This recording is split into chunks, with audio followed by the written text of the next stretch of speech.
beautiful people, and welcome to How I Conquered Cancer and Beyond. Today, I have with me Monica Castillo. She is currently a business consultant and project manager in the hospitality industry. She was diagnosed with breast cancer 4 years ago and is in remission currently. 1 year away from being called a survivor. She's very passionate about hair loss, and she has her own website called theboldproject.com, where she provides tips and experiences to empower and assist others going through chemo hair loss.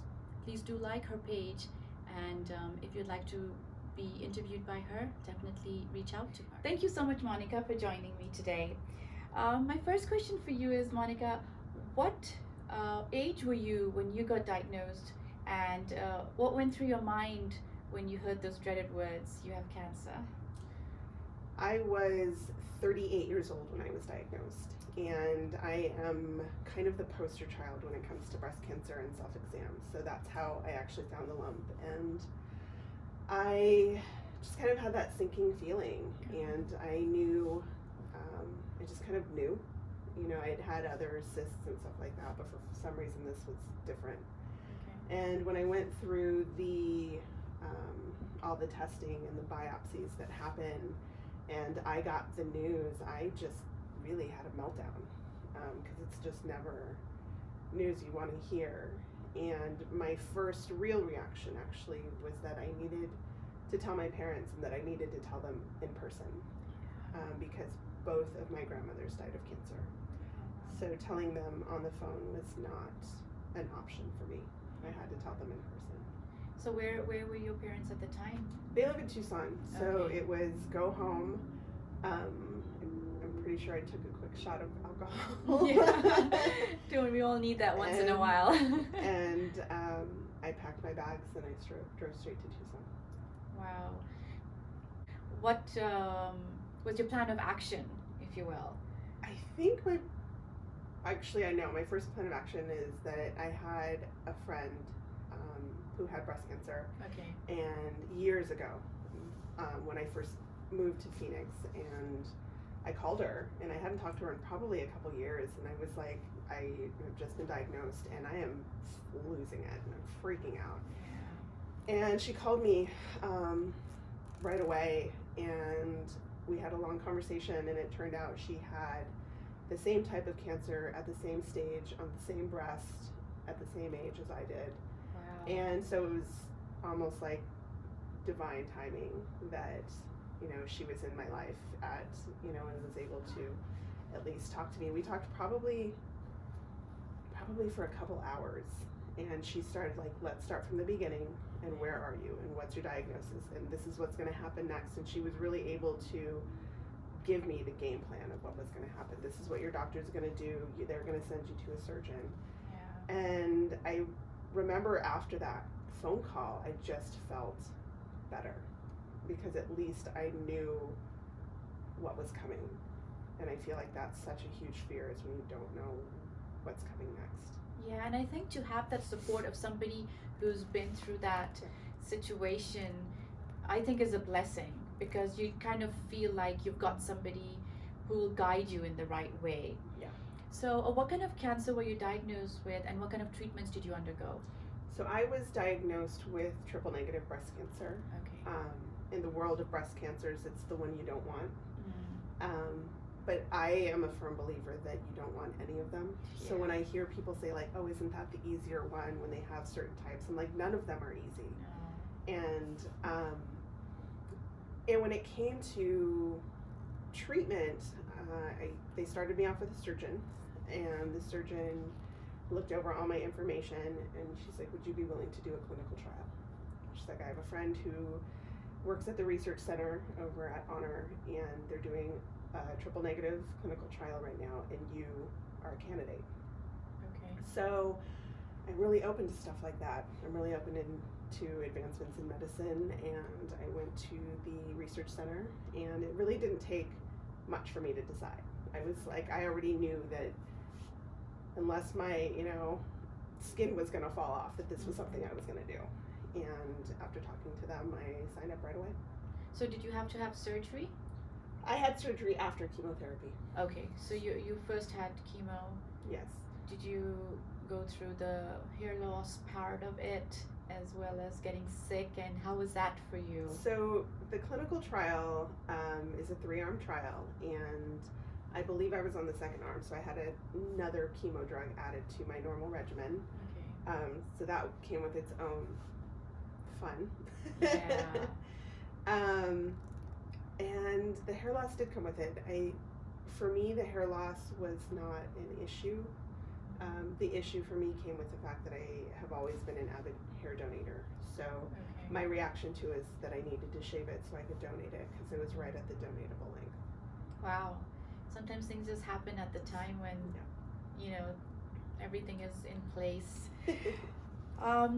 So Monica, a lot of the times, I talk to so many of us, who've been through this, and the reason why I do these interviews is because I feel we have the support of the doctors and the nurses and everyone while we're going through the treatments and our surgery. But once that's all done, the doctor just comes and says to us, okay, I will see you in 6 months and life should be back to normal. But you know that life is never back to normal. Nope. And we always have to try and find that new normal. So I just want to talk a little bit about what went through your mind when you were told to be on your own now after being spoiled with all this attention from all the doctors, and now you have to go figure life out again on your own. How did you deal with that you've been through? I think I think a lot happens. I think that people assume that when you're done with treatments and just the community in general, not even just the doctors. I still talk to friends like, oh, but you're cancer free. I'm like, but I'm $80,000 in debt. Yeah. I'm depressed. I have all of these struggles that you have to. I had to walk away from my career. I had to, picking back up again is really difficult. And I remember the first blood draw that I had after I was all good, and I was driving home. I remember I was on Shea. I was just past probably 60th Street, and I had to pull over because I had a full-blown panic attack. Oh, yeah. Because it occurred to me that they're still looking for cancer. And I knew it. I mean, and I had to just talk to somebody. I have a life coach that I've talked to over the years. I have friends that I keep close that I trust that are in remission or survivors, that sometimes you just need that sounding board to talk to somebody. But I also just decided to go out and do something. I think that helping other people is huge. So I started my own project, as you know, which is the Ball Project. And that comes with twofolds. Sometimes it's the thing that I am passionate about and I am very passionate about, but also from a healing state, sometimes I have to put it down for a minute. Yeah. And when you're hearing other stories and you're empathetic, or it sometimes brings up things that maybe I haven't dealt with yet. So it's very healing, and I think I've learned also that it's okay to put it down for a minute. Absolutely, I agree with you. And I feel like when you go through an experience like this, it really changes your view on life, and it changes your perspective of life as well. And the support you were getting before and the support you're going to get now is going to be very different. Yeah. So let's talk a little bit about this, your project, the Ball Project. What got you motivated to start this, and what is it really about? I'm obsessed with hair in a different way. I don't know why or what compelled me, but when I was a teenager, I donated my hair, and it just grows so fast, and I just kept donating and kept donating. But what was really interesting to me is everyone's reaction to hair loss and how it affects everybody differently. Yeah. And I am a woman of choices, and so if a woman wants to choose wigs, great. If a woman wants to choose cold caps, which is super controversial right now, Yes. but that's their choice. Like if they do their homework, I didn't need radiation. I did my homework. I still got opinions about it. And when it was all said and done, I opted against it. And people had pretty strong opinions. I'm like, not your body, not your choice. Absolutely. And so I really think that hair is one of those things that is the universal calling card for cancer. And it's less about vanity, which is what comes up a lot, where it's just like, it's just your hair, but it's a part of our personality. It's what defines us, right? Right. Yeah. That's why you have teenagers running around with like hot pink hair, and my daughter's got purple. And you've got people with cute pixie cuts and women with long hair and cool braids. And if you want to wear an afro and be proud of it, it's a part of like what pumps us up in the morning. It's an identifier for us. And I think it's less about vanity and more about not wanting to look sick. I think that you want to keep your chin up a little bit, and sometimes that's one of those things that helps you keep your chin up a little when you're feeling not so great. Oh yeah. And it's also about choices. I want to be a resource for, if women want to wear wigs, how do you make it more comfortable when your head is itchy? If you want to wear cold caps, how do you find the information that's really lacking out there? And so I'm kind of all encompassing. Like, I am here to be a champion to support women in their choice to do whatever they want to do. And just embrace their beauty. Yeah. Whether it's being bald or wearing a wig. Yeah. I think it's very important for women who are going through this unwanted phase of life to feel that. Yeah.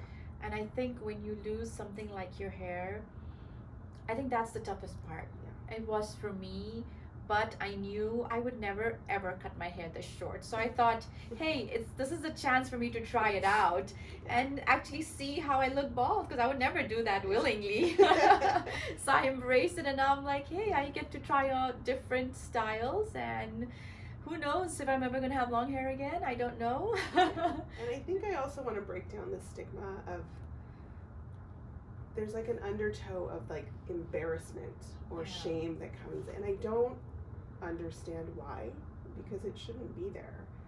Having cancer is not our fault. Absolutely. And especially for women, and I welcome any man that wants to be interviewed. I haven't had one yet, but I would like to see that perspective. I'm also looking for the perspective of young adults and children as well. Yeah. But to feel embarrassed shouldn't be that way, and I kind of want to start knocking down some of those walls as well. I don't know about being embarrassed. For me personally, I wore a wig because I just didn't want to get that pity look. Yeah. Because when we do see people, and maybe now because I see it more because of what I've been through, but when you see someone with a bald head, I think the first thing that goes through your mind is, oh, are they battling cancer? Mm-hmm. But for me, I just didn't want the pity, because I just wanted I wanted life to be normal, you know. So that's why I wore my wig for as long as I could. And then at one point I was like, okay, this is it. I'm ready to go out and now talk to people about what I've just been through, and that I was doing great and no one even knew. And when I told them, they were like, oh my God, I had no clue. I just thought you had a new hairdo. I'm like, yeah, well, I'm glad. I'm glad that I was able to physically look fit and show people that, you know what, there's nothing going on. Everything's fine. So I think at some point it's really not embarrassment. It could be about just not wanting that sympathy from people. Well, I think sometimes too is because it's so consuming.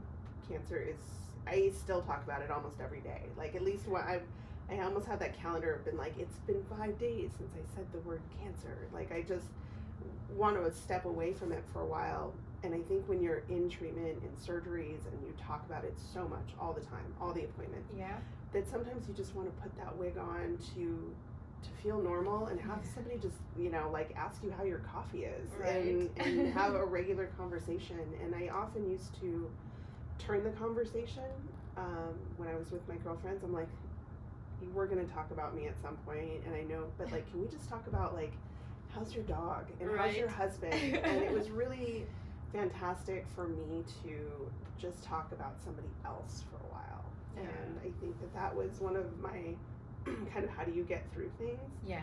It's just having friends where I could just be like, I get it, we're going to talk about my cancer in a minute. Like, Yeah, how's it's the coming. husband? How's the kids? And because they want to know and they care and they love me. Of course. And that was just a really great way for me to shift things for a little bit. And when you talk about putting your wig on and just wanting to feel normal, I think that some of it is just not wanting to talk about it for a minute and just having lunch with your girlfriends. Absolutely. So Monica, what's the one thing or advice you'd like to leave for somebody who's probably just going through this and starting this horrible and unwanted journey? What would you like to say to them? Oh man, it's okay to talk to people about what you're going through. I think when I mentor women and they ask me about surgeons and breast surgeons and oncologists, I'm like, and get a life coach and get a therapist and get a support group and get a group of people that you can not just talk to about that love you and are compassionate, but that you can be open and honest with. And if you're having anxiety and if you're having stress or depression, or even if you're just kind of lost and don't know where to go, it's get somebody to talk to, get a group of people to talk to, because I think that sometimes they can give you some great perspectives, and Absolutely. it's just nice to have people that really understand and know what you're going through. Absolutely, and that's the reason why I started this YouTube channel, because that way there are different perspectives, and you never know whose story might help who to get over this phase of life. Yeah, I agree. Thank you so much, Monica. Thank you. I love your project, and Thank I'm you. excited for what you're doing. And I'm excited about yours. Please follow Monica on The Bald Project. TheBaldProject.com. On Instagram. Yep, and Instagram as well. Her website, thebaldproject.com. So we are right here for you. All of these amazing women who I interview are more than happy to talk to you and help you if any of their stories resonate with you. You never know whose story might help you. Thank you and have a beautiful day.